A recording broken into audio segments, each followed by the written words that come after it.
continue to study the Book of Mormon. We're What's now up? chapter 11. What's up? Okay, so what is the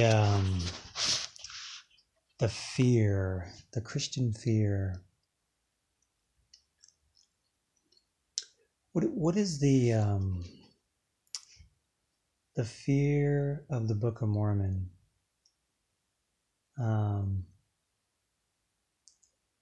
I'm learning in life that this is a very controlled world. There's a lot of scriptures in the Book of Mormon talking about how this is a sick world, sin-filled world. But it's got some great truths in here as far as you really get into the nitty-gritty, as Nacho would say. You get into the nitty-gritty as far as like you're in the Matrix, like that's what I don't like that phrase, but you are in a controlled world as far as like religion, morals, what to eat, what to think, what you learn. It's very controlled.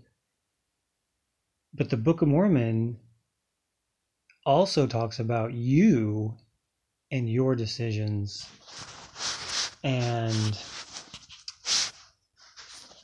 the Book of Mormon is a catalyst to break you free from the control of mainline Christianity as far as God being shut in a box. So mainstream Christianity, I'm not talking about the individual people, because individual person can be as righteous as anybody else.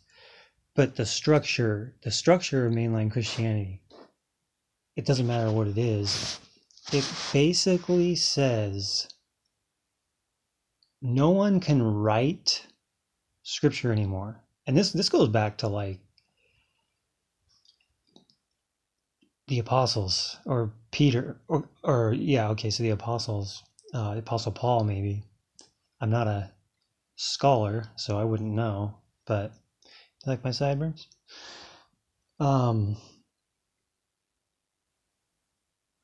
It's kind of weird from a Mormon perspective because we're like, hey, God's great. God has given us extra scripture with the Book of Mormon. A lot of people don't know that Mormons know that there's way more scriptures out there. Like Joseph Smith said that. Like Joseph Smith said, this is only a portion of what is available. Like there's like a mountain, there's like a library of scriptures that the world doesn't know about. That's what the Book of Mormon is. It's like, it's to test people. It's to test you to see if you believe in God or if you believe in the system. So like the Christian system is like, whatever you're Lutheran, I'm Lutheran. I'm Catholic. Did you know that every single religion, every single Christian sect says there can't be new scripture? There can't be prophets? Like, there can't be. Like, there can't be apostles. There can't be prophets. You got to think about this if you're a Christian. Like, you got to think, okay, Joseph Smith said that he saw God when he was 14 years old. That can't happen. Wait. That can't happen?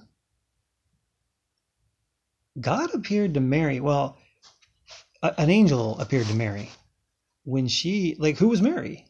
She wasn't even a priest. Like, you know what I mean? She wasn't even she wasn't part of the religious leadership, whatever you want to call it. An angel appeared to her and said, Jesus is going to go in your body. He's going to grow up in your body and he's going to be your son. And Christians accept that. Like, Christians accept that story, that this little girl brought God into the world. But they can't accept a 14-year-old just seeing God. Like, that, people, it's not a big deal. Like, Joseph Smith is not a big deal. He's just some dude. And he told everyone that. I'm just some dude. Like, I just wanted to know which church is true. Now, granted, he was a dude who was willing to do anything for God. But he himself is like, you guys, like, why are you hating on me? Like, God appeared to me. All of a sudden, he's like, you know, an angel appeared to me. He's like, there's this book in this hill, and you can look at a stone, and words will come. You know, it's like, God appeared to a 14-year-old boy, and the whole Christian world should have been like, awesome. But because they didn't, what does that show you about the structure? I'm not talking about the people as far as like how good they are. I'm saying, what does it show you about the structure of Christianity? Where to the point where it's like a 14-year-old boy says, I saw God in Jesus, and their immediate reaction is no, because God doesn't appear to people. What? Christians, if Christians read the Bible, you will know very obviously, very clearly, oh yeah, God appears to people. He can appear to anybody, anytime, anywhere, and do anything he wants with that person. If you just look, if you read the whole Bible, you would realize young people, women, children, evil people. Like, folks, where do you think Nebuchadnezzar's dream came from? Evil people have seen God. Evil people have been very close to God, like Judas. You know what I'm saying? Like, Christians believe God appeared to Paul or Saul, or what was Paul's name before he had his vision? He was a very evil person. Like, he was persecuting the church. It would almost be like Christopher Hitchens seeing an angel or God. I have a question for Christians who don't believe in the Book of Mormon or Joseph Smith. Who do you believe God speaks to, and why? Think about that. Who does God speak to, and why? So that was just, you know, this is just something I'm just talking on a video and whatever. But if you are a Christian, Christians and Mormons need to have a discussion, and you know, you need to think about it to where you really need to think,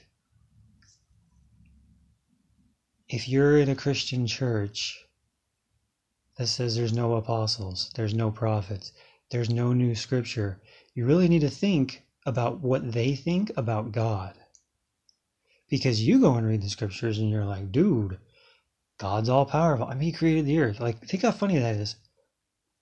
The guy who created this earth, he had people write revelations from him, but he stopped when Jesus died. Why? Why? Who says that? What if people kept writing scriptures, but it was just destroyed? What if there was other apostles? Like, the apostles died, right? Well, were there any more? Just think. Just think about your God. You can't say he's powerful if he can't have prophets. You can't say he gives revelation if he can't talk to a 14-year-old boy. If he can't talk to a 14-year-old boy, appear to a 14-year-old boy, do you teach your kids to pray? I don't think Christians can teach their kids to pray and at the same time say Joseph Smith was lying. See what I'm saying? What if your little boy came up to you and said, "Hey, Dad, do you know about the Mormons? Joseph Smith said that he saw God." "Oh no, God doesn't appear to boys." Well, wouldn't your boy just be like, "Okay, I'm not going to pray. God doesn't listen. God won't appear to you. God won't." I think it's just choice. I think the Christian world just made a choice. I don't mean to sound negative. I'm more just trying to tell my thoughts. But I think the Christian world has made a choice, and it's from a Mormon perspective, it can be very scary because it's like, dude, you guys had extra scripture. You guys had Mormon temples where you had the power to be sealed to your spouse for eternity, like the sealing power, the keys of the priesthood. You you neglected the Book of Mormon. And you know what? Part of it might be fear. Part of it might be the fear of leaving family and leaving your church and stuff like that. So I think fear and tradition have a lot to do with it. But my main point is the Book of Mormon is the catalyst to break Christians from their structure. Not the structure of Jesus and the apostles and the Bible, not that structure. The structure that says revelation's done, miracles are done, faith, there's no need for the Mormon church. There's no need for an apostle or a prophet. The Book of Mormon's like, hey, it's open. Anybody can be a disciple. Anybody can be baptized. Anybody can receive revelation. There can be prophets. There can be, and that's the funny thing about the Mormon Church. We believe in a prophet, but we also believe that all of us individually, we can have as much revelation as we want. Go and read the talks. Go and read the talks by our leaders. They're like, hey, you guys need to pray. You need to read your scriptures. You guys can have as much revelation as you want. It's a feast. It's delight in the fat of revelation.